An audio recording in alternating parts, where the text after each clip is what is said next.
On this show, we cover some sensitive topics. Though the obituaries may be outlandish, the people are real. Names have been changed or omitted in order to respect both the deceased and the survived by. While death is no laughing matter, some petty last words can provide some pretty entertaining comic relief. Welcome to Obituary.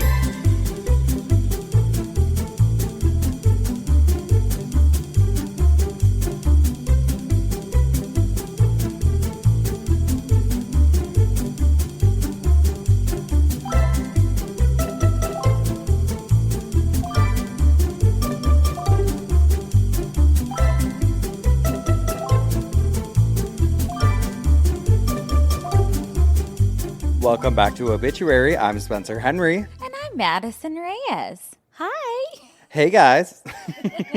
What you doing? How's it going? We're again downstairs. The new vibe is continuing. The new vibe, it's so cozy. If it feels right, then we're just going to keep doing it. If it feels right, don't think twice. Yeah. How's it going, Geoff? So we're so excited. We are going to New York tomorrow. I cannot wait. I'm so excited. We haven't been there since March of last year. Yep. We were there last March. That was the last time we were there together. I was there in August For Haley's year. wedding. Yeah, for my friend Haley's wedding. Yes. But yeah, we haven't really gotten to be in New York a whole lot. And I know. I'm excited to go back. And I'm excited to be at City Winery. I feel like it's going to be a fun night. City Winery is where all of our shows will be. Yes, so we have Chicago next week, and then October 25th, which if you're listening to this, there's still time. We will be at the City Winery in Boston. October Can't wait. 25th, so you don't want to miss that one. I know. Can't wait. Yeah, just that's the vibe. Girl,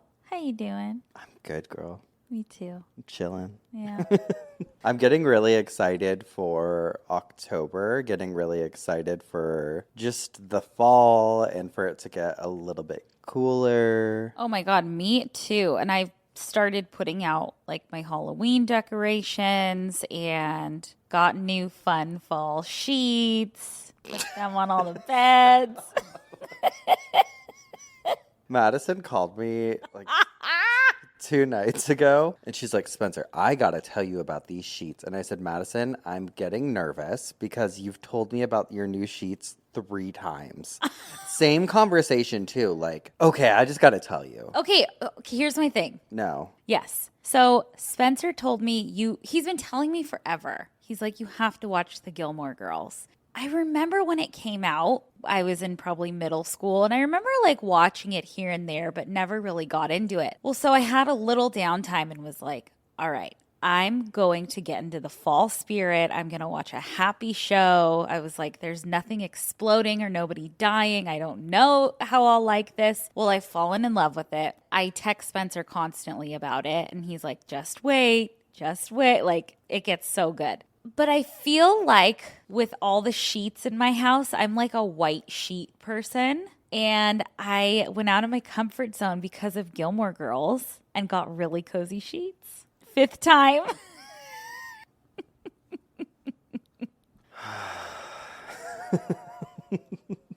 Are you excited to sit on a plane with me tomorrow? Yeah, I can't wait. Can't wait. So excited. But yeah, I really am excited for it to cool down. It was so hot this past weekend, but I went out, there was a car show, and I went to that, and it was so cool because Forest Lawn Mortuary was there. Uh-huh. And they had these 2 vintage hearse that I sent you pictures of. So cool. They were so rad, you guys. We'll post them with this episode post, but like, so sick. One of them had like a coffin. There's one, I don't know if I have it on video or if it's a picture, but there was like a much older woman who like kind of pushed me out of the way to like look inside. She's like ready for it. I love it. Like, get me in there. Yeah, she might be closer to that than you. But it was really cool. I just loved seeing them. I'm just waiting for the day to go to the funeral museum in Texas. I cannot wait. We have to. We I know. have got to. It's in Houston. We're always kind of close to it, but not close enough, you know?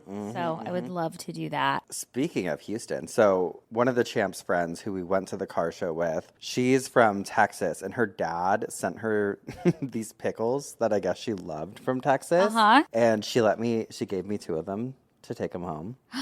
Are they good? So good. Ooh, I love a pickle. Just like a big, juicy pickle. Oh my God, I love. Remember when you bought the pickle kit from TikTok?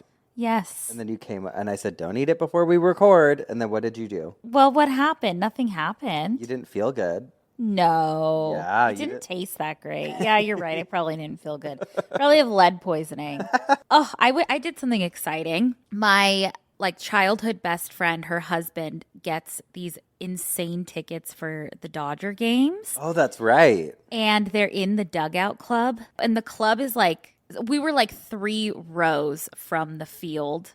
These seats are insane. So cool. Full buffet beforehand. We love a buffet. There's something that comes out in me when stuff is free. And we were talking about it. She's like, I don't know what happens to me, but I need to grab everything. And I'm like, I was like, no, I was looking at all the free stuff in the bathroom. They had free pads and tampons and just anything free. I was like, I gotta take it. I might need those. And boxes of Cracker Jacks and water bottles and just everything I was trying to shove in my bag. I have got to have this. God, when you were at the buffet, Mario Lopez was there. Yes. I mean, he's what? He's 50. He looks great for his age. He's very tiny, very small legs, big head. But who am I? I look like a rat. No. Well, yeah, but I was thinking about that after you said it because I was like, well, I guess I only ever see him pop up on a hotel room TV doing always in a hotel room. Access Hollywood or whatever. We'll see him tomorrow. Yeah. He's just an old friend. Yeah. So that was so cool. But that buffet didn't do me well because I had to go to the doctor on Monday and get blood work done. And I got the results back. Should I talk about it? I mean, hey, it's your story. I'm never going to stop you. Okay, guys. Everything looks great. Everything is wonderful. Thyroid, great. Hormones, fine. Vitamin D, great. Everything, really good. And then it came to my A1C, which didn't even know what that was before Monday. And I am pre-diabetic. I'm at 5. So 5.7 and below is where you should be. So I'm high, normal, low danger zone, you know? Mm-hmm. But I haven't had blood work done in so long. And so now I'm fuck, man. It scared me big time. Yeah, I mean, obviously I have health anxiety. I never want to hear anything. She called me yesterday. She's like, hey, I just got some bad news from the doctor. I said, ow, don't do this to me. Don't do it to me. But no, he was just watch your carbs and watch your sugar, right? He's I'll check you back in a year. Yeah. But if anyone has any tips and tricks. Oh, she's calling me. She's like, well, I'm going to get a glucose machine and I monitor, and I'm just going to start monitoring it. And I can't have this. I can't have this. I said, girl, just listen to the doctor. He said, just watch it. Yeah, I know. And my dad has dealt with that before. And so I called him. Yeah, what'd he tell you? He is so funny, but blunt, you know? And he's like, he's like, well, you're young. And so that's probably why they're a little concerned. You'll be fine. He's like, you're not going to go blind or start losing limbs, but you will probably just die of a heart attack before then anyway. He's like, that's the way I look at it. Blunt. Blunt. I think that's why I'm not sensitive to things. Yeah. Wait, okay. Speaking of sweets, well, first of all, do you feel like you got it out? Well, actually, can we talk I'm still about pre-diabetic? Yeah. Well, yes, for sure. But you guys, and I love Madison to death. We'll support her till the end of time. But okay, every group text that I'm in with her, I was seeing texts come in from her well, guys, this is the news. Love it. But we're in one group text with someone that we worked on a project with and her husband. It's a business meeting. It's a full business meeting text because it's another thing that we're starting to work on. And And I'm like, hey, I'm going to text her and I'm going to see if it's okay if I bring this up in our meeting that we have with some other people later. And you're like, okay, yeah, text her. So I'm like, hey, guys, like, can I get the go ahead to bring this up in a meeting that we have later? Blah, blah, blah. They're like, yep, no problem. Like, please bring that up. And then I see a text come in from Madison that says, well, I'm pre-diabetic. What the fuck is that? I'm like, I was like, Madison, I was on the phone with Madison when she sent it. And I was like, hey, can you unsend that? I think we could probably tackle that conversation later. Like, I don't know So that. I did. I unsent it, and you're like, well, great. It's still going to end up on their computer later.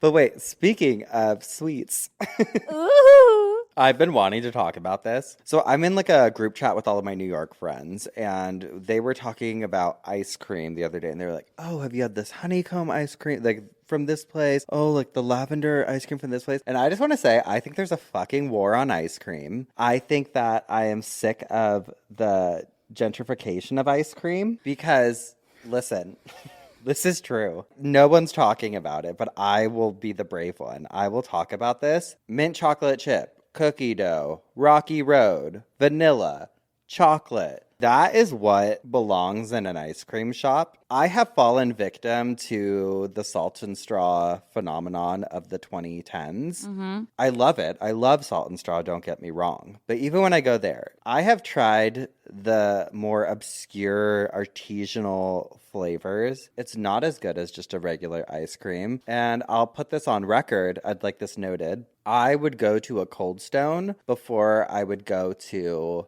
a bougie ice cream shop to get a lavender something. Girl, that's not groundbreaking. I agree with you. Do you agree with me? Yes. Why can't it be groundbreaking? Because everybody loves thrifties more. Nobody talks about it. Yeah, that's true. When you go, No, you're I don't want to right. hear that. And I feel like I just made a big moment and you're taking it I'm really away. sorry. I'm low-key mad. I am. You're naming all my favorite flavors, I'm and sorry, that was insensitive. as someone who can't have it You're right. anymore. You're right. That was insensitive, but I do think it needed to be said. I agree with you. I'm a vanilla girl, Mm-hmm. maybe a cookie dough girl, Oh, yeah. sometimes occasionally a strawberry, occasionally a mint chip. I'm a mint chocolate chip fanatic. And someone in that group chat actually berated that. Yeah, I don't need oregano, Oh. rosemary. If I'm going to invite something new, it's birthday cake. Birthday cake ice cream. You give me a birthday cake remix from Cold Stone Creamery, I'm doing fucking backflips. Do you know how much I would pay to have birthday cake ice cream right now and not have it affect my body? Fuck. So good. And you know what? Shout out to Handles because Handles does it right. They have every flavor you could ever think of in the world. Stop mentioning good places. I love Handles. Sorry, it was in my notes to talk about because I wanted to talk about the war on ice cream, and I'm glad I did. I'm glad I brought it up. You know what? I'm really glad you did too. Also, speaking of sweets, I'm sorry. But I went to Trader Joe's yesterday for the first. I used to be a Trader Joe's every fucking week type of person. Same. Then I got annoyed because they kept discontinuing things that I liked. Yes. Or there was like a crazy warning every time, like, if you bought this rice, there's probably glass in it. And I it's know. like, okay. Do you know I am not an egg salad person? Uh-huh. Eggs freak me out. I'll eat them occasionally. I like if someone else prepares them. They're kind of gross to me. Yeah. You don't want to make them on your own. No, it grosses me out. Yeah. But for some reason, they had this egg salad. They had 2 different kinds, and it came in like a little plastic tub. The best fucking thing. Was it I've super ever had. diced? So diced. Yes. Yeah. Okay, I know what you're talking about. They discontinued it. Yep.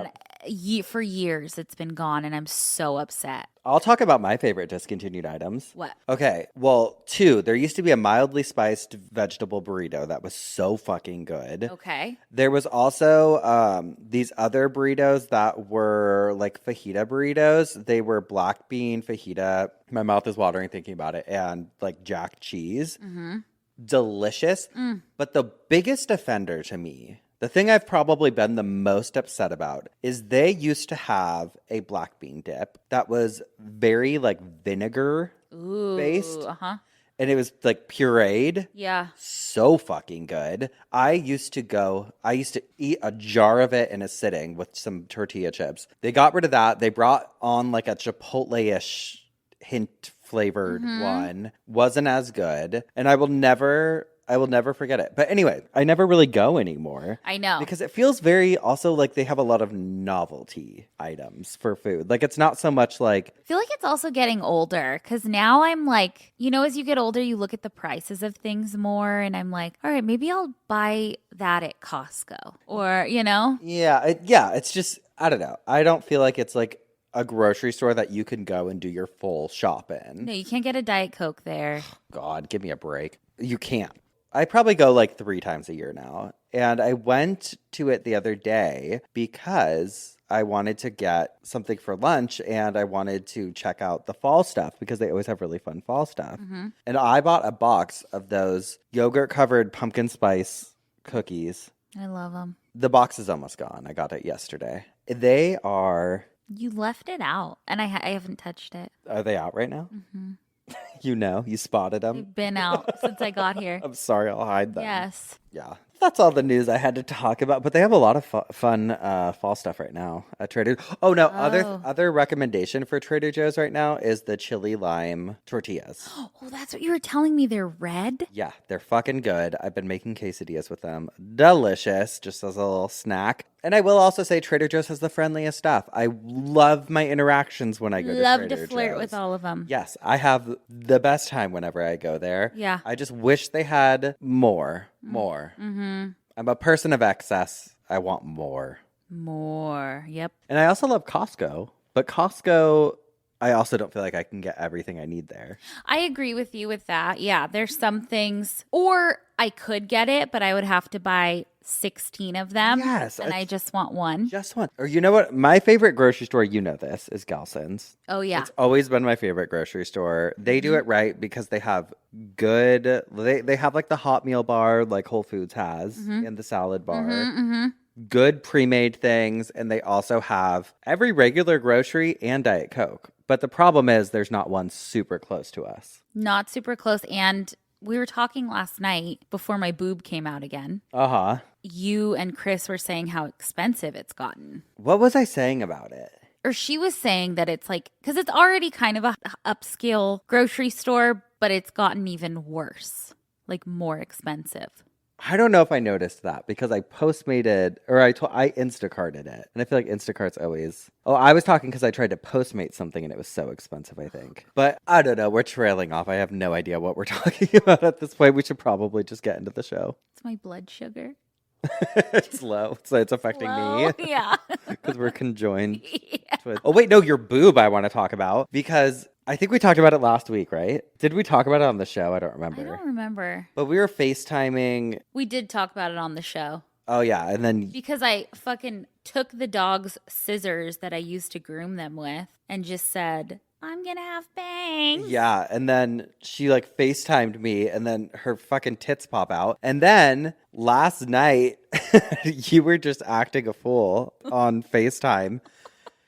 And she was like, try to like do funny poses, full tits out, full areola. Sorry, man. And she said, "You're welcome." I said, well, "I actually didn't consent to that." And I'm blind now. We talk about the other night. We were on FaceTime with our friend Chris, and Madison was doing like a little clothing haul for us.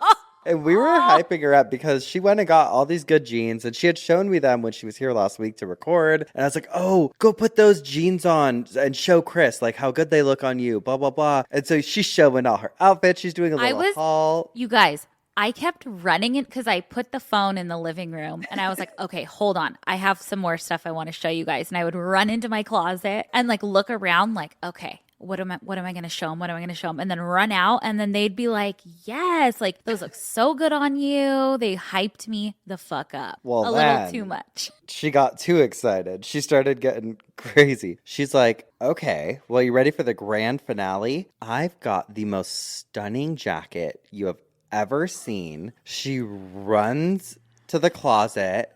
And we are ready. We're like, we've been fucking hyping her up. We're like, yeah, like show us, show us. She walks out. Chris can't handle it. She aims the phone at the ceiling. You guys, I said, did you steal that from Kramer? You guys made me feel so stupid. I walked out like, okay, I had it on the hanger and everything. I was like, okay, you guys look at this. It's ugly. And you guys couldn't handle it. No, that's keeping it real because guess what? We fucking hyped your ass up for like a good hour I know, before you're that. right. And you took You're it right. too far by pulling out that jacket. You're right. It's my fault. You're right. Nobody liked. Nobody liked it. Cisco was in there. You said, honey, what do you think of this jacket? He's like, what the fuck is that? Yeah. Which in context, I know people are gonna be like, post a picture of it, post a picture. It won't capture what that moment was like. But And if you follow Spencer, he did post some things. He my posted God. that blue dress. because she bought a blue dress from one of those weird fucking Facebook ad companies, and it wasn't a dress. It was a tablecloth with a hole that you could put your head through, and she got stuck in it. I put my arm through the head part. That we will post a picture of because I want that to live somewhere permanently. I just put it on my stories. God, my friend Bree was like, Lady Liberty. Yeah, oh my God. Statue of Liberty. So many people were responding and just fucking loving it. Oh, So, should have a series. I know. We could, yeah. Follow us on Instagram. Okay? Okay. Okay, listen. Just do it, okay? Oh, speaking of listen, Uh-huh. I have a listener email. Let's hear it. Hello, Spencer and Madison. I just have to say I love you both and met you at the Phoenix, Arizona show. Hello. Phoenix was so much fun. Cinco de Mayo, great crowd, great night. I just listened to the Oh Bitch Incest Light episode, and you mentioned not knowing how overweight people are handled at death. Are you going to tell us? Yes. Oh, hell yeah. Well, I have a story for you. I must warn you, my family is very morbid. We have no filter, and I can guarantee we traumatized the lady at the funeral home. Oh, God, this is going to be good. My father died of an overdose back in 2019. Oh, I'm so sorry. I'm so sorry. We didn't have a great relationship, but as the oldest daughter, I stepped up to make sure my sisters got closure, so I handled the funeral. He was a large man, about 6'5", over 350 pounds. My sister, my uncle, my aunt, and myself went to the funeral home to pay for and pick out the funeral package. As we are picking out what we wanted to include, the funeral lady proceeds to tell me, because my dad is so large and fat, I have to pay extra for a stronger base for the box for him to be cremated. My sister says, can we just drag him and throw him in to save money? Oh, my God. I start laughing and say, yeah, we can make it work. She's clearly taken aback and says, no, it's illegal. He has to be in a box. If you knew my father, he was also very morbid, and I'm sure thought it was hilarious.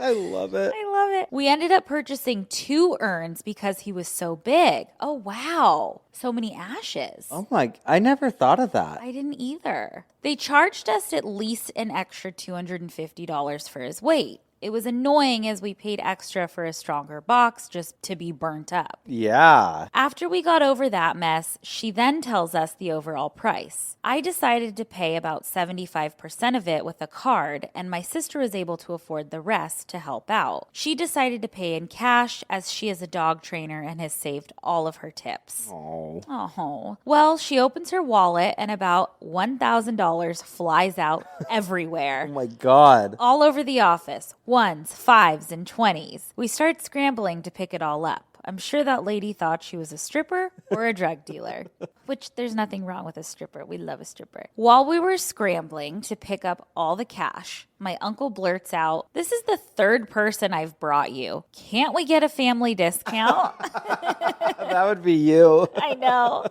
I love it. I love a deal. He used the same funeral home for my grandparents. We all start laughing. Think the lady almost had a heart attack. She was definitely over us and wouldn't give us a discount. Come on. And that's from Kristen. You can use my name. Her name is spelled Kristian. Christian. Christian? Yeah.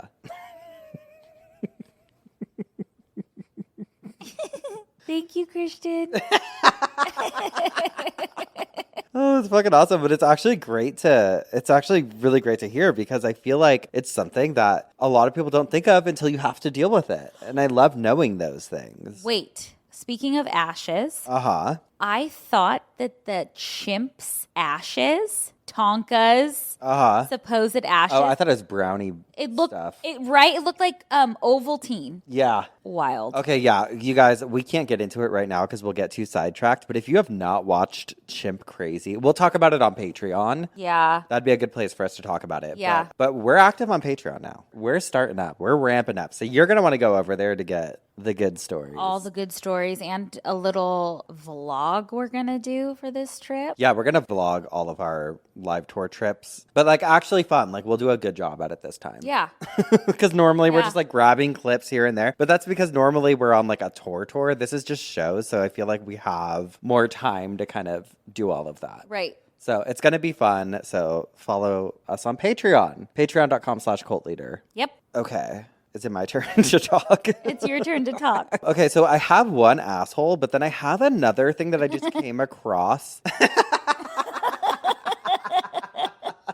The first time listeners like, okay, good to know. Okay, just one. That's the right one. That's the right amount. That's what you should have. No, but I found this in a different category on Reddit, but they were talking about an obituary disagreement, and so I wanted to weigh in on it. Okay. It says, my father's new wife and I disagree on his obituary. Instead of turning it into a huge argument, is it reasonable for me to just take out a second obituary? Is that even a thing? My father recently passed and is survived by his third wife, who didn't even bother staying in the hospital when he was on his deathbed. They fought and talked about divorce for a good year or two before he got ill and passed, but now she's really embracing the part of the grieving widow. Because they were still married, she is considered next of kin and has final say over his funeral arrangements.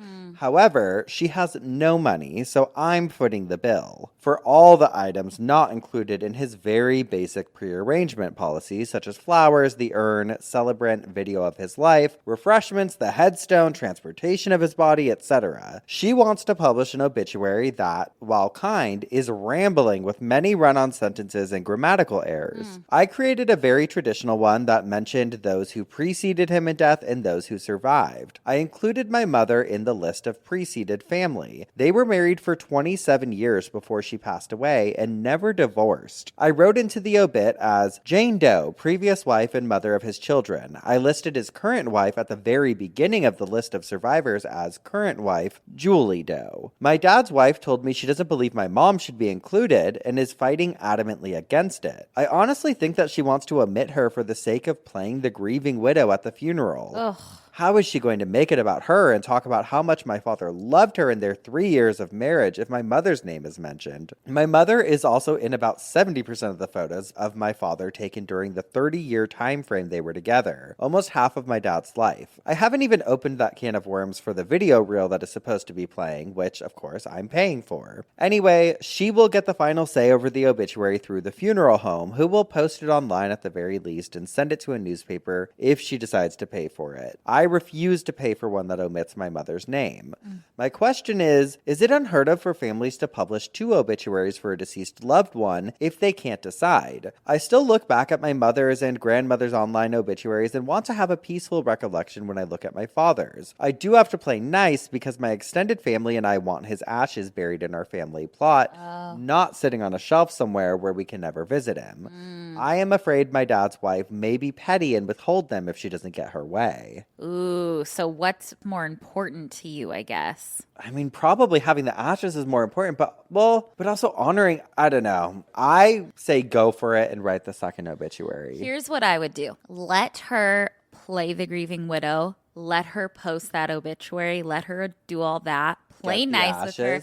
Get the ashes. Then put out the most beautiful obituary. Yeah. And you can omit her name if you want. Yeah. You know, an obituary doesn't have to be immediately. No. Yeah, agreed. Yeah, we've seen ones that are posted. In some places, it's common to do it on the year anniversary. I think it's really kind of nice because, I mean, you know, like when someone passes away, there's so much around you for the first couple weeks. Like so many people are dropping by and visiting and everyone's checking in on you, and then it can kind of slow down. Yeah. Obviously, the world goes on. Goes on. So I think it's kind of nice to maybe wait. Yeah. Yeah, I agree. I would probably do the same. Yeah. Secure the ashes Secure the ashes. and then flame her. Rip her a new one. Yeah, write a scathing one. Just leave her out. Uh-huh. Yeah. Who is she? Yeah. Well, my asshole for the week says, am I the asshole for telling my dad's wife to drop dead in front of her friends and family? Okay, let's hear it. My mom died a little over a year ago. This person's 17. I was living with her full time before she passed. She left me a lot of money and her house. Since the house was just going to stay empty until I was done with college, my aunt on my mom's side and I talked about it and agreed she could stay there since she's taking care of my grandma and her place was small. I will move back in once I finish my schooling. My dad assumed my mom left me her money and left the house to my aunt. I didn't correct him because I don't trust my dad or have a great relationship with him. I am currently living with him, his wife Jan, and her twin daughters, 17, both lovely people, in a 3-bedroom flat. 2 months ago, he found out that my mom left me the house. I'm not sure how he found out, but he did, and since then I haven't heard the end of it. I'm selfish for making us all stay in a tiny flat. I'm spoiled because I won't share my inheritance. I'm a terrible person for making the twins take out loans. You get the gist. This weekend was the twins' birthday at my grandma's house. Most of my dad's family was there. We get along great usually. His wife's family and some of both of their friends were there along with the twins' friends. After they were done opening my present to them, they asked me if that was really it. I got them matching bracelets with their birthstones, which they both loved, by the way. It got quiet and I asked them what else they were expecting. They said Jan, the stepmom, said that I was planning on surprising them on their birthday by telling them they were moving into my mom's house and helping them through college. What? My grandma asked Jan if this was true, and Jan started in on me again. She asked what she could do to help make me stop being a bitch, pull my weight, help out, and be fair. I told her she could drop dead. I love that. That my mom died for me to get all the things she wanted me to give her daughters. I said, if she wanted everything to be fair, then she should drop dead, and I would share everything I had with her daughters, since we would have all lost a mother then. That it would only be fair after that happened. She and my dad started yelling at me, and my grandma and uncles started yelling at my dad and Jan, and everything was pretty much over after that. The whole ride home, my dad and Jan were getting calls and texts from family and friends, telling them they were disappointed in them, and then I was getting texts from Jan's family, the twins' friends, and a few of my own cousins saying I was being selfish. I don't usually fight with my cousins, so I'm really starting to think maybe I am being selfish and that I went too far for the twins' party. And then they added, thank you guys so much for the support. When everyone who usually backs you up says you're an asshole, it's hard to believe you're not. But as some of you guessed, my cousins heard the word inheritance and got greedy. That's why they sided with them. Yeah. I was getting texts asking for money from them for the past few days. I'm moving in with my grandma on my dad's side. She picked me up this morning and we've been moving my stuff instead of going to school today. The twins talked to their friends. They've texted their apologies. Although I'm not going to pay for their whole college experience, I think I'm going to help them buy books and with on-campus living. They have really had my back on this, and that's amazing. Oh. I'm going no contact with my dad. He chose her over me, and I don't see that changing anytime soon. God, that's a lot for a 17-year-old to have to navigate. What fucking It's evil stepmom. evil stepmom Yeah. to sit there and say like, oh yeah, oh, well, aren't you going to surprise them? Aren't you going to That's so move us all into this conniving. house and give them money and pay for their school? Fuck you, lady. Fuck you. Do you know how much I love the response, drop dead? Drop dead. That feels so nostalgic. That's Like, one of my favorite quotes from reality television ever is, if everybody's telling you you're dead, it's probably time Yeah. to lie down. Yep. Mm-hmm. Heather Dubrow. Yep. It's a good one. It is a good one. Oh, God. Well, So Jan's the asshole for sure, and the dad. Fuck them. fuck you, Jan. Fuck you. You're not getting a cent. Drop dead or get a job. Yeah. Go work overtime if it's that important to you, Yeah. bitch. Well, Speaking of, speaking I of. have a little side bitch for us. Okay, let's hear it. We got it right this week. We did. Okay, so this was DM'd to me on Instagram from someone named Megan. Okay. Hi, Megan. January 6, 1916, North Vernon plane dealer. Falls from roof, fatally injured. Oh. No one saw the accident death results soon after. Ezra Hooker of Sand Creek Township fell from the roof of the porch at his home Wednesday morning, January 5th, and was injured so badly that he died a few minutes afterward. Just how the accident happened is unknown, as no one saw the unfortunate man fall. He had gone to the roof of the porch to do some repairing, and it is supposed that the roof, being slippery from much rain, caused him to fall. His head struck the concrete floor of the porch and his skull was fractured. Oh. 2 physicians from the city were summoned, but the man had expired before they reached the Hooker home. Mr. Hooker is well known throughout the county as a thrifty farmer and honest citizen. Oh. He was born in this city and has lived his entire life in Jennings County. He is survived by his wife, 2 daughters, Mrs. Ike Beasley and Mrs. Votto Little, and 1 son, Alfred Hooker. Oh, that's sad. I know, he had a slip and fall, but I love that they included the word expired in there. Oh, yeah, definitely. I haven't heard that. That's a good 1916 zinger. Yeah, and they really give you the details. They give you everything. His head hit the concrete. The concrete. The head hit the concrete. Honey. The worst thing to happen on January 6th since the insurrection. Am I right? Was that January 6th? Yeah. Remember? Don't get me started. Terrible. Remember how upset you were about the insurrection? Yes. Okay, well, now that that's done, we're going to take a quick break. And when we come back, we'll hear what had you spinning in your coffin this week. Alrighty. We'll be right back.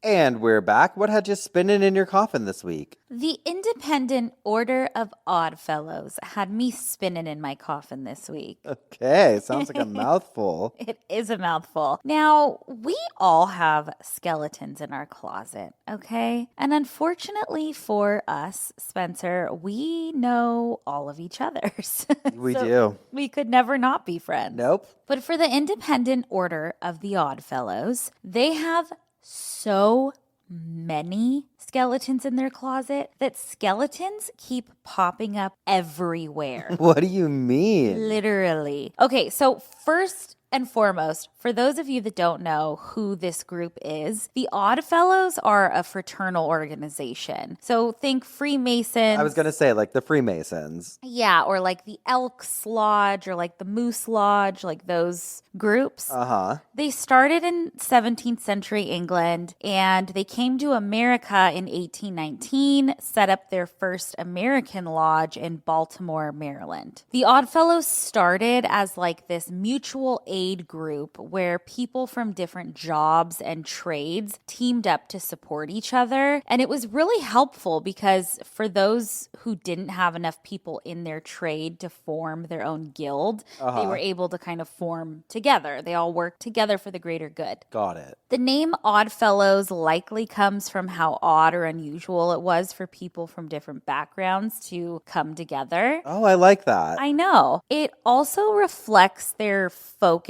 on doing charitable work, which wasn't common at the time for these kinds of groups. So it was really a nice thing, it seems. They were extremely charitable and just really helped out their community. And their symbol for their organization is 3 interlocking rings, and each ring stands for something different. So there's friendship, love, truth. Okay. Or FLT for short. So very sweet. We love it, right? Love. Because like the Masonic one is creepy. The Like, little it's like the eye and like the ruler things. yeah. But like any sort of fraternal organization, they gotta do something weird, Spence. They gotta do something weird. There's cultiness behind all of it, I'm sure. Yes. So of course they participated in rituals and initiations. Of course. You'll see why this fits into obituary and not something I would send over to you for cult leader, because I won't get into the culty part, but it's weird. Oh, and by the way, they became a huge group. In the 20th century, they had about 3.5 million members worldwide. So Oh, wow. They're a big thing. Yeah, big deal. But the craziest thing to me is that the rituals have not really been divulged to the public. Like, obviously, many members are deceased by now, but even the ones who are still alive will not talk about the initiations. Interesting. There's a huge loyalty these people have have to the group. But what we do know is that many of the rituals involved skeletons. Okay. Okay. I guess there are like three. Like real skeletons? Yes. I love that. Human skeletons. And I guess there are like 3 degrees of an odd fellow, and the use of a human skeleton is included in one of them. Okay. I want to quote the LA Times here. They say, quote, present day odd fellows support a professorship of ophthalmology at Johns Hopkins University and contribute to the Arthritis Foundation and American Heart Association. Okay. That same article says, quote, the skeletons likely were purchased from scientific or fraternal supply companies. One catalog from the early 1900s advertised a genuine, full-size selected specimen, set up and wired, fairly deodorized. And then earlier in that article, it says, quote, Lisa Stone, a Chicago historian who has studied fraternal organizations, said one surprising part of the rituals is that the group has kept them secret for so long. The rituals are not booga booga scary thing, but out of context, the skeletons are frighteningly powerful objects. She noted that many fraternal orders, including the Masons, use similar images. So again, we don't know and may never know what they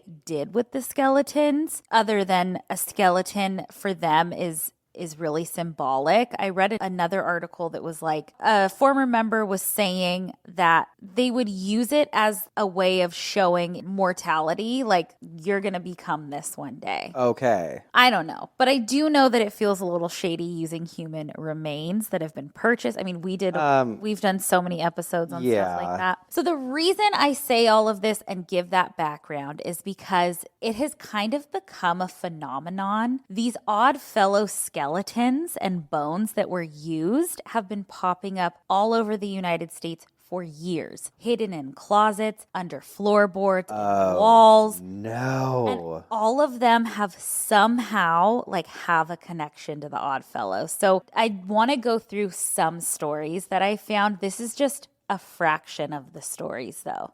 They're everywhere. Love it. Let's start out in 1983 in Stafford Township, New Jersey. There's this woman named Josephine Hogan, and she was cleaning out a home that she had just bought. She runs a thrift shop out of her home called Joe's New/Nearly New Store. So cute. She needed to clean out a storage area in the basement, and when she was cleaning, she saw a pine box under some stairs. She was the rightful owner of everything in the house, so she went up to it and opened it up, and She's like, ooh, is there going to be cash in here? Yeah. Collectibles? Collectible, I know. And I will say the box was described as coffin-like in this newspaper article from the I'd open that shit too, though, so fast. I'd be like, what's Totally. If it's in my house, yeah. A newspaper article from the Asbury Park Press talked about it. She opens the box. Inside of the box, she finds a full skeleton. Okay, but get this. It did not freak her out, okay? She was kind of used to it already because over a month before, she had opened up a closet in the house and found another full-blown skeleton in the house. In that same newspaper article, she said, quote, the first one was in such good condition, it looked fake. When I saw it, I said, gee, it looks good. She's so cute. Okay, but even crazier, I guess, they pieced it all together. The former owners of her home were Oddfellows. So that's how they made the connection. Got it. The first one she found turned out to be fake, but the second one I can't find really any info on. Oh. So we'll see. Probably real if it was in a pine box. I guarantee, I know. All right, let's go over to Bellevue, Washington in 1999. They have the Bellevue Historic Oddfellows Hall there, and the owner of the building was trying to sell it. The Idaho Mountain Express explains this story. They have quotes from the owner, and he says, quote, I got a call from my lawyer, he said, grabbing a drawer handle at the bottom of a built-in wardrobe, who told me there was a skeleton in the closet, literally. He yanked the drawer open, and sure enough, a dusty, wired-together, brittle-looking skeleton screeched into the harsh fluorescent light. How I describe myself. Ooh. My wife's not too happy about it, the owner said. It's not a very big skeleton. perhaps the bones of a woman or an adolescent. Oh. It rests in what appears to be a homemade coffin, and someone has propped its head up with newspaper. Rumor has it, the owner said that an individual of Chinese descent drowned in the Big Wood River, and someone wired the bones together. The Oddfellows used the skeleton for Halloween. Oh. I know. He added he didn't know what the legal ramifications of finding the skeleton were, and that he hadn't yet decided what to do with it. So that's Bellevue, 1999. Now in 2000, in Missouri, this man named Jim, who was an accountant but was described as loving theater, was given 2 caskets from an old Oddfellows lodge that was disbanding. And he loves theater. He loved a good prop. So he accepted these 2 caskets, thinking he could probably use them for something. Uh-huh. The coffins were both sealed shut, and he put them in his garage. He opened the first one to find a fake plaster skeleton. Then he opened the other one and, well, it wasn't fake. It was a real skeleton. He told police. They showed up to investigate and connected it to, obviously, the Oddfellows. Oh. Now, a year later in Virginia, there's a man named Paul Wallace. And Paul Wall. Oh, I love Paul I Wall. want to see your grill. Paul Wall. Love him. So Paul Wallace is repairing circuits in an old building. So he's having to like crawl in walls and shit, right? Yeah. He finds a black wood box in the walls. That's scary.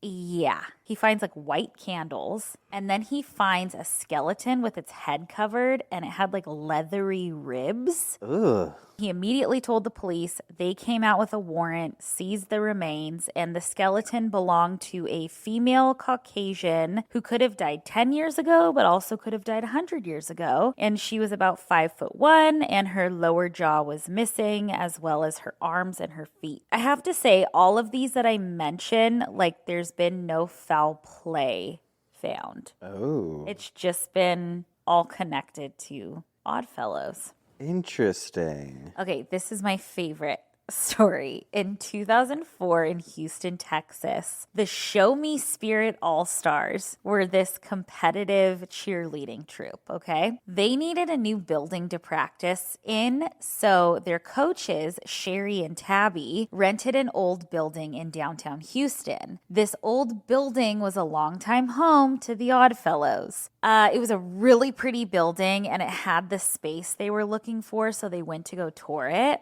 First and foremost, the front door has the letters IOOF hanging over it with the 3 interlocking ring symbols. And inside on their tour, they saw a ton of really cool old stuff. The Springfield News Leader describes that they saw a bunch of things, robes, books, and a book that said IOOF working rituals. Also, they saw doors with peepholes. And then they found 3 black coffins. They were all full of bones. The even crazier thing is that the coaches said that they saw a list of names on the walls of members, including one of their grandfathers. And then all of the other names they saw are people that they had known and loved. That's crazy. I know. But so this made them not feel freaked out, and they loved the space, and they were just like, oh, they're just a fraternal organization. It was just probably some initiation thing, you know? Interesting. So they move everything that they find to the storage space that the building had, but like word got out about it quick, and their cheerleaders are like 12-year-olds. All the little 12-year-old cheerleaders come in and they're like, we want to see the bones. Like, show us the bones. We want to see the coffins. Educating the youth. Educating the youth. So they did. They showed them just to kind of take the like lure out of it. They all loved it. All the girls loved it. But shortly after, one of the cheerleaders' moms was like, this didn't sit right with me that there's just someone's bones sitting there. Yeah, that doesn't feel great. No. So she contacted the county coroner, and investigation was underway. 2 of the 3 coffins contained fake skeletons, but one of them contained real human bones. And the skeleton was very old, no foul play was found, had 2 teeth, no dental work, and probably just lived a really long life and died. And the remains had been there since the 1960s, said one member. And it was really hard for people to identify this skeleton, other than that they were old, lived an active lifestyle, and fell into a gray area as far as like their ethnicity. They couldn't even tell gender because the pelvis is usually like what they would look at, but it was too contradictory, I guess. Oh, and that there was dirt on the bones, so that it may had been dug up, which is awful. That's, I mean, wild. I know. I have 3 more little stories. Now we're going over 2008 to Wayne Township, Pennsylvania. A man named David Simmons is helping his grandfather renovate his house. They were planning on renovating the 2nd story of the home. So one day he was inspecting and cleaning out an elevated crawl space in the home. He notices something between the floorboards.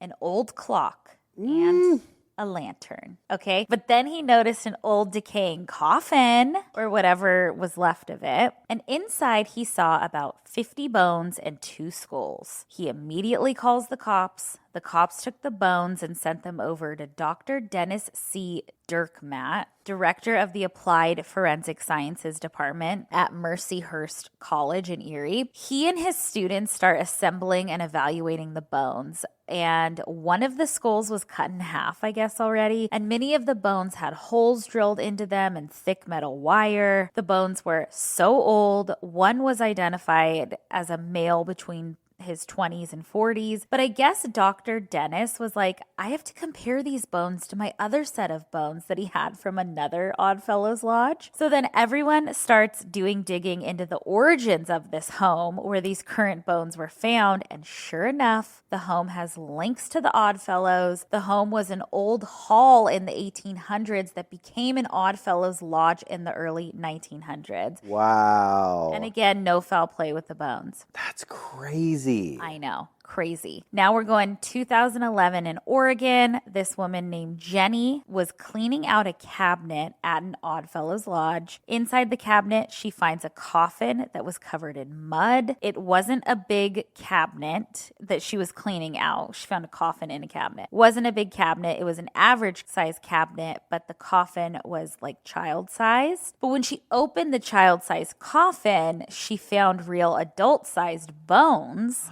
So Jenny calls her mom, and then her mom called 911, and I thought this was funny. From atlasobscura.com, they report that her mother told the dispatcher, I have a skeleton in the closet. And then the dispatcher said, we all do.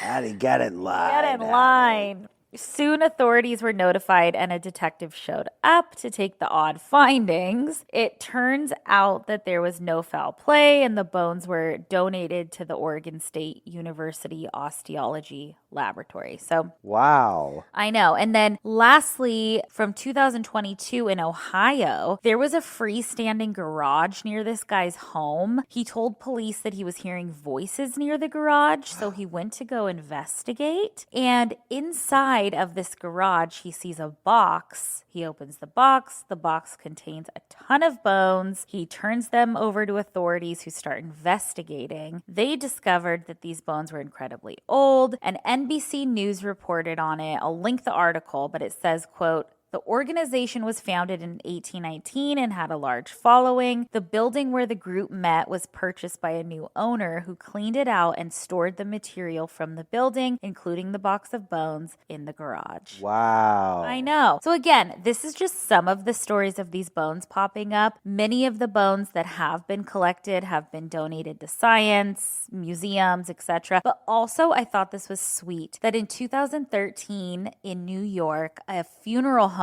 had a funeral for some of the found skeletal remains, and they properly buried them. But today, the Oddfellows are still a thing. And while I don't think they are a bad organization, I think the real human skeleton rituals may need to go. Yeah. I'd also be incredibly interested to hear from you, Geoffs, if you live near an old lodge. I mean, I know there's some here, or who knows, maybe you live in an Oddfellows Lodge. Or look up the history. A place that maybe once was. I know, I really want to like dig in because you never know. Well, they're living up to the name. They are odd, honey. That is odd. Some odd fellas. Yeah. Wow. Well, thank you for that. We're going to take one more quick break. And when we come back, I'll tell you what had me spinning in my coffin this week. Alrighty. We'll be right back. And we're back. Spencer, what had you spinning in your coffin this week? Disaster. Oh, no. Okay, so last week when I was talking about JP Morgan's almost tragic trip on the Titanic, that's like a tongue twister. Yeah. We were talking about how cool it would be to do a coffin spinner on similar stories, like people avoiding tragedies. Yes. And that led me to today's coffin spinner, which is going to be kind of a mix. This week I'm talking about disasters that almost were, and it's wild and scary to think about. But first, I wanted to share some more stories of famous people throughout history that narrowly escaped a tragic demise. Ooh, okay. Let's hear it. It just got so dark in here. I know, but I like it. I know, just by candlelight. Okay, this first one almost took the lives of two Hollywood stars. So back in 1958, there was this film producer named Mike Todd, super renowned, and he was just a big deal. Actress Elizabeth Taylor, Liz Taylor, was his third wife, and Mike was the third of Taylor's 7 husbands and the only one that she never divorced. Oh, how is that? Well, on March 22nd, Mike was taking his private plane from Burbank to Tulsa, Oklahoma, when the engine failed over New Mexico. Oh, no. The plane plummeted, killing Mike and 3 others on board. Well, Liz Taylor was allegedly supposed to be on that flight, as was actor Kirk Douglas. Kirk's wife was like, no, like for some reason, she didn't want him to go on that plane. Oh. And I guess the day of the crash, Kirk and his wife were in the car and they turned on the radio and they heard the news that the plane had gone down. Oh, no. But that had to be the biggest, like, shock. Like, yeah. fuck, I And was supposed to be there. Survivor's guilt. Uh-huh. And I was reading more about this, and I thought this was really interesting. Mike's son, Mike Todd Jr., wanted his father's body to be cremated, but Liz Taylor wouldn't allow it because she was like, I don't think he'd want to be cremated. And Mike's mom, who was 89 at the time, wasn't told about his death, I guess, because they were like, she was in a sanitarium at the time, and they were like, if we tell her, it's going to just send her over the edge. Yeah. One of Mike's best friends later said there was a coffin at the funeral, but he's like, that was for show. The plane exploded on impact, and the only things that were recovered were Mike's wedding ring and a pair of platinum cuff links that he'd given him. Oh, wow. But that's not all. In 1977, grave robbers broke into his casket because there was this rumor that Liz Taylor had given him this $100,000 ring, I guess, and they thought maybe it was buried with him. And I don't think that ended up being a thing, but his remains were removed. Like what was left of his remains that had been buried were removed, and there was a bag carrying Mike's remains that was found near a tree not far from the burial site, and they were able to identify it by dental records, which is what they had to do the first time, like when they initially found the body. Because in a plane crash, I mean, there's not much left in a situation like that, so they reburied his remains, but this time in a location they did not disclose to the public. Next, I want to talk about J. Paul Getty, which is not to be confused with JP Morgan. Similar names, and the men had eerily similar lives, both extremely wealthy. Right. And in 1956, you remember the JP Morgan story from last week, right? Yes. Okay. So in 1956, J. Paul Getty was supposed to board the Andrea Dory for a 9-day cruise from Genoa to New York, but a fortune teller warned him not to cross the Atlantic or else. He listened, opting not to go on the cruise, and wouldn't you know it, the ship collided with another, resulting in the deaths of 46 passengers and crew just 10 hours before it reached its destination. How does that happen? I don't know. Well, it collided with another ship. No, I know. I just feel like I guess they look like they're moving so slow, but I guess they're not. It makes a big impact, yeah. Yeah. Okay, and lastly, I wanted to mention Abraham Lincoln because I don't think I knew this story, but I guess when he was a kid, he was with a horse and he got super frustrated with the horse because it wasn't listening to him, so he whipped it. The horse kicked back and it kicked him in the fucking head, laid him out. He was like bleeding out. Uh-huh. And some other kids found him and they thought that he was dead, but I guess he eventually came to. Fuck. You know how gnarly that is? Yes, that's fucking wild. A horse will fuck you up. I know. One of my best friends growing up, she had horses and she was always at the stable. And her mom worked at the tack room, which was like a horse supply. She'd pick us up from school and then we'd go there. Well, I remember vividly she got a call and she's like, we have to go to the barn because so-and-so just got kicked in the face and all of her teeth are missing. Oh, fuck. And I remember we went up there and people were like picking up teeth. Oh.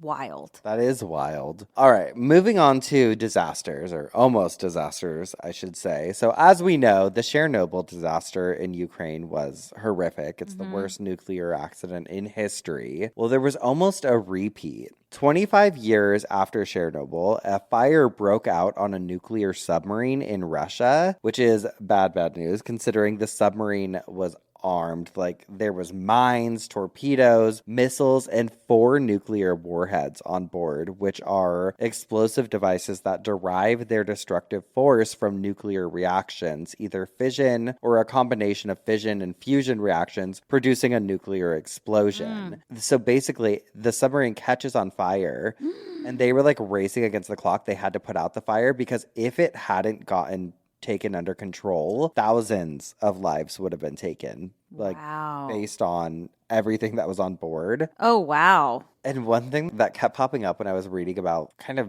the disasters, I guess, that didn't happen. Do you remember the murder hornet scare during COVID? Vaguely. Yeah. Not really. What? Remind me. Well, all of a sudden they were talking about these murder hornets, like these huge hornets that could kill you. And they were like, they're coming to the U.S. And I feel like that was a time everyone's like, oh my God, what's next? It's all happening. Like, the whole world is ending. Yeah. Well, they did make it to the U.S., to Washington, but then they kind of vanished from the news cycle not long after. And I guess it was just like, oh, well, not a big deal. Yeah.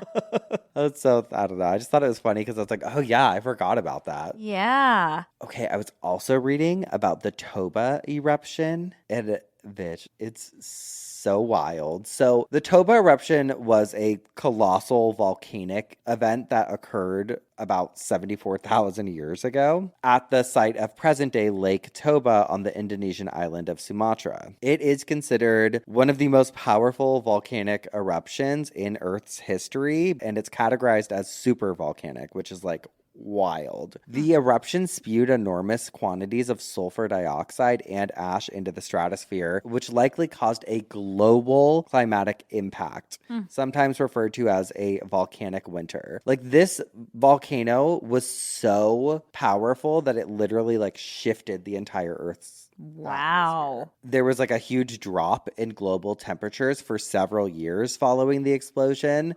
And the drop in temperature could have caused widespread ecosystem disruptions affecting plant and animal populations worldwide. Some researchers even suggest this climatic effect could have lasted for a decade or more just from this explosion.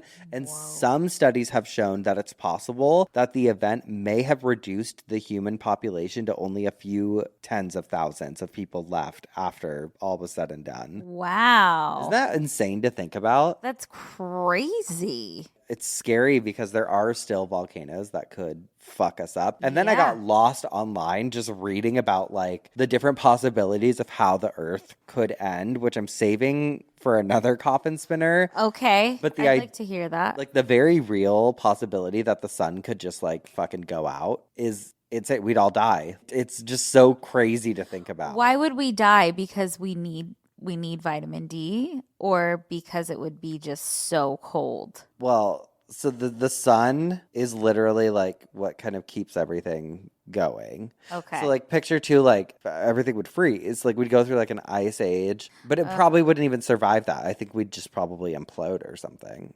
Oh shit. There's things that could happen in the atmosphere that would literally make it so that like plants can't grow anymore. Oh yeah, and trees can't grow. We need oxygen. Yeah, and animals, and we need we need all of that to survive because as humans, that's what we eat. Yeah, yeah. Because like at nighttime, the sun's still around. She's still there. She's just making her rounds, or we're making our rounds, I guess. Yeah. I see. Okay. Okay. Also, what kept popping up was Y2K, Uh-huh. which is wild. I don't know if I've talked about it on here. I know I've talked about it on Cult Leader, but like obviously everybody thought there was going to be some big malfunction where like Yes. the internet and computer systems were Right. not going to know what to do once 2000 hit and all Yeah. this shit. There's a story, and I don't remember what part of my youth it's from. I feel like it was like a teacher or someone that I had that like had family friends who like sent goodbye videos to people. Oh, embarrassing. But you know what? With the way that people fall for and are susceptible to conspiracy theories these days, I think if Y2K was happening now, I think more people would be freaked out than ever. Yeah. Because of how much fear mongering there is. And also people love to doomsday prep. Right. You know, at Costco, actually, they sell basically like a doomsday, Preparedness kit. yes, that could last you like, it's like 20 years worth of food or something. Oh, we should buy it. I know. The way that this society's going. Okay, they got lavender ice cream now. The days are, Oh, our days are numbered. God. Okay, but anyway, sorry, back to this. Okay, there was something that happened with solar superstorm in 2012, and I have no recollection of this. I vaguely think I was in it. That's when you came to Earth. Okay, wait. In July of 2012, there was a massive solar storm which narrowly missed Earth. And if it had hit planet Earth, it would have like knocked out a bunch of satellites, GPS systems, power grids, and communication infrastructure worldwide. The storm missed Earth by about 9 days in its orbit, I guess. Damn. A direct hit would have caused a global blackout that lasted for weeks or even months, and the damage to the power grid and technology would have taken years and trillions of dollars to repair. We would have like gone into chaos. Damn. Especially now. Like picture That's what they say that is was going to happen now. that was 12 years ago. Yeah. Picture how much more reliant we are on technology now than even then. And how much more bold these motherfuckers are. Who? Everybody.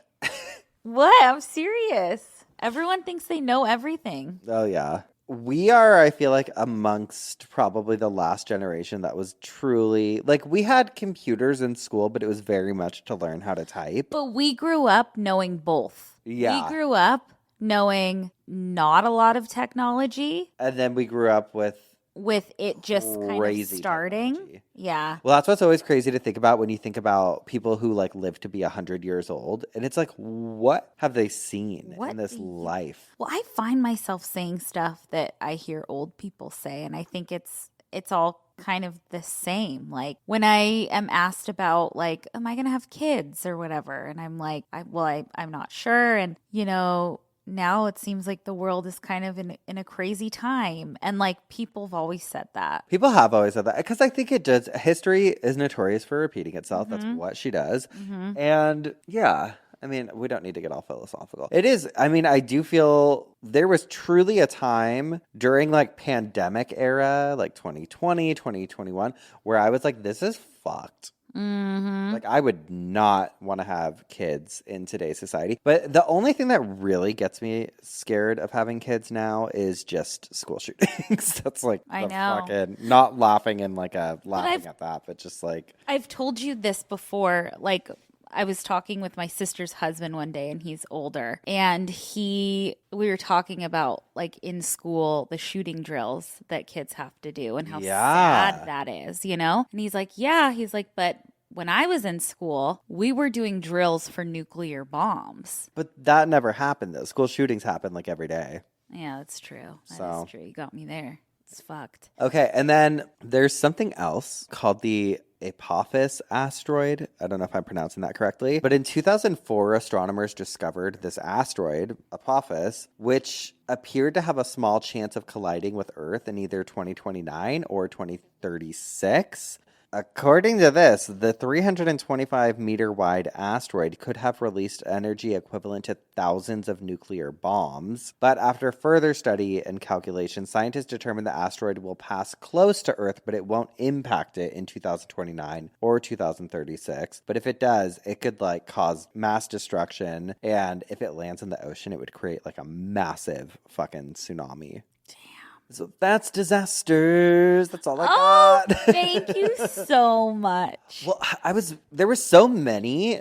I could and probably will do like a more refined part 2, but there was a lot of Wait. like, there was like a 9/11 that was completely planned, like a follow-up to 9/11 that got wiped out. Oh, God. There's been a ton of shit. Well, there's also so much that we don't know that gets prevented too, you know? Yeah. Have you seen that fish that's like the doomsday fish? No. Okay, it's a fish that lives very far underwater and it has only been seen before disasters because it can, like, I guess It like knows? it knows because it lives so far underwater, like it can feel the shifts of all the plates and The stuff. oarfish. The oarfish, yes. And it's creepy looking, but it comes up to the surface when something's not going right with the ocean. Earthquakes, it says, causes it to rise, but it's also Yes. a myth. That's what they say, but in like I think I don't want to butcher this, but I believe it's like Japanese culture. It is. That's where it's a Japanese like Yes. folklore. Yes. But it showed up before that terrible earthquake in Japan a few years ago. They found one show up in San Diego, and we've been having earthquakes. Well, Everything's a myth until it's not. okay, but where's your source? TikTok? Yeah. And we wonder why people are susceptible to conspiracy theories. Girl, I don't know that. I mean, that is true that something's happening underwater that's disturbing their peace. Well, that's like an innate thing. That's like dogs know when there's going to be an earthquake. Yeah. So I'm saying when you see one, there's going to be a bad earthquake. Okay. All right, let's move on to obituaries. Okay. So I can get this tinfoil hat for this lady right here. Oh, please. All right, guys. I have an obituary from 1932. Centralia, October 26th. Janice, daughter of Mr. and Mrs. DJ Bruno, died following burns suffered while playing with a jack-o'-lantern. Oh my God. Her clothing caught fire. She ran to her mother. The mother fainted. An older sister threw a pail of water over the girl, which extinguished the fire, but caused the skin to be scalded. Every inch of the little girl's skin was burned except her feet. She is survived by 4 sisters, Margaret, Florence, Maxine, and Fern, and 2 brothers, Billy and Robert. Oh no. That's sad. Yes. So be careful with jack-o'-lanterns, guys. Be careful. Well, mine's from 1928. Okay. I was rewatching Crybaby the other night. Uh-huh. And I was thinking about the electric chair, and that's what brought me to this.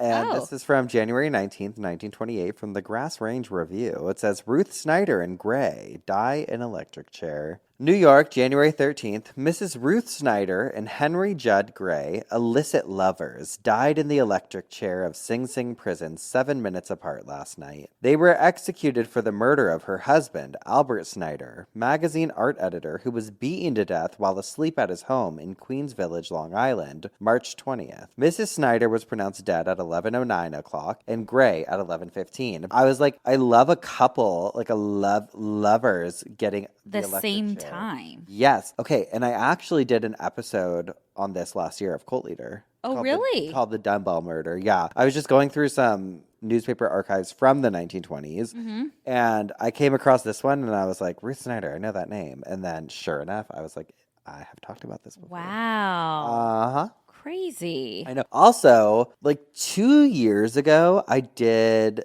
some fun Halloween episodes of Cult Leader. Uh-huh. And I feel like I might have last year too. I can't remember. But they're all really like wild stories of like Halloween disasters. Oh. Yeah. Oh my gosh. Well, go over and listen. Yeah. They're good. They're fun. I want to listen to them now for Halloween. All righty. Well, we have spun in our coffins. We have bitched our Means obituaries it's time for some dumb as criminals. criminals. Who you got? All right, I have one that has been making the rounds. This is from 2fab.com, but it's been reported on by everybody. Okay, so it says Las Vegas woman steals coffin from funeral home, dumps body out front. Okay, and this is the security footage of her. Oh no, girl. Girl. Police say the woman who was seen in surveillance video rolling the casket out of the front door was allegedly apologetic and explained her history of blackouts. A Las Vegas woman was arrested after she allegedly broke into a Nevada funeral home and rolled a coffin right out the front door before dumping the body in front of the business. Girl, you're being an odd fellow. You are. The incident went down at the Affordable Cremation and Burial Service of Las Vegas on August 27th after police responded to a report of a body lying face down in the landscaped rocks outside. A casket was located nearby, as was paperwork saying the victim's viewing had been the previous day, per Fox 5. A door for the business was open with broken glass on one side. Police obtained surveillance video from the business, which reportedly showed a woman with a buzz cut and black tank top break the front window. Girl! Before reaching inside and unlocking the front door. Per police, she then was seen inside the funeral home's viewing room before rolling the casket out the front door. Patricia Sierra, 47, was located by police 2 days later after someone matching the suspect's description was spotted at a nearby convenience store. She was arrested on August 29th and charged with grand larceny of more than $1,200 and then less than $5,000, as well as burglary and removing, transferring, and disturbing human remains. According to Fox News, Sierra allegedly told police she had a substance abuse problem and blackouts after being read her Miranda rights, claiming she blacked out that night after drinking 6 beers. She allegedly acknowledged she was the person in the video, but didn't remember why she broke into the funeral home and couldn't remember doing it. So there you go. Crazy girl. You can't do that. Girl, why are you in there doing that? I don't know, but we got a feces flinger over here. Oh, no. This is from the New York Post. Quote, a former hostess accused of throwing poop at swanky downtown nightclub Tao was arrested Monday for tainting the Hot Spots koi pond. Oh. Ariel Roman, 24, was cuffed just after noon outside the Manhattan Criminal Court where she'd appeared for a hearing in a separate harassment case. The ex-Tao Hospitality Group employee was charged with burglary by entering an establishment she knew she was banned from and damaging property inside the restaurant, and criminal mischief in connection with the poop toss around midnight on June 2nd, police said. The upscale downtown establishment sued Roman, claiming the feces fling had costed a whopping $3,135 in damages, according to court records. She was due in court on Monday for an appearance related to harassment charges stemming from interactions with a Tao-affiliated promoter, she told the Post. She pleaded not guilty for those charges last month.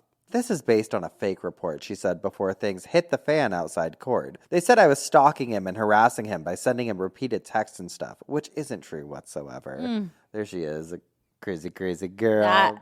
She has crazy eyes. She has straight papini eyes. Yeah. Her arrest came less than a day after Roman claimed to the Post her coworkers were falsely reporting threatening incidents involving her because she tried to whistleblow about alleged sexual assault and drink spiking at the hands of Tao promoters. She claimed she's been receiving countless anonymous messages on her online accounts threatening to keep making false reports to land her in jail.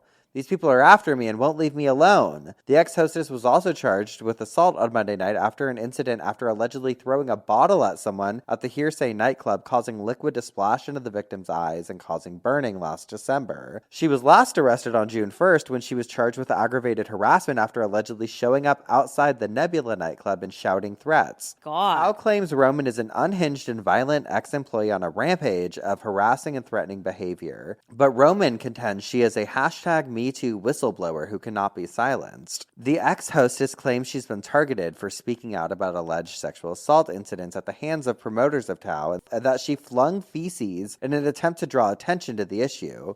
Well, she did. She drew the attention. The drama started in late 2022 when Roman broke up with her boyfriend, a Tao promoter, whom she alleges threatened to strangle her cat, sexually assaulted her, and impregnated 2 women while they were together. Roman ditched work after the breakup and was subsequently fired in 2022. She began speaking out on TikTok and Instagram, and the following spring someone came forward and blah, blah, blah.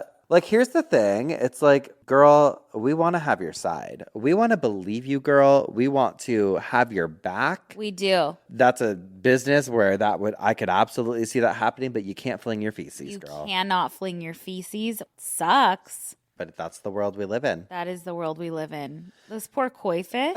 I know. Come on, girl. Girl, come on. Well, that I think is it for the week. But we have so many fun things. You can check out our new show, Gossip Spread, wherever you listen to podcasts. You could binge it by now. Yeah, binge the whole damn thing. I think all 8 episodes will be out by now. Yeah. Buy our book, Obituary, The Big Hot Book of Death. Everyone's saying what a bestseller it is.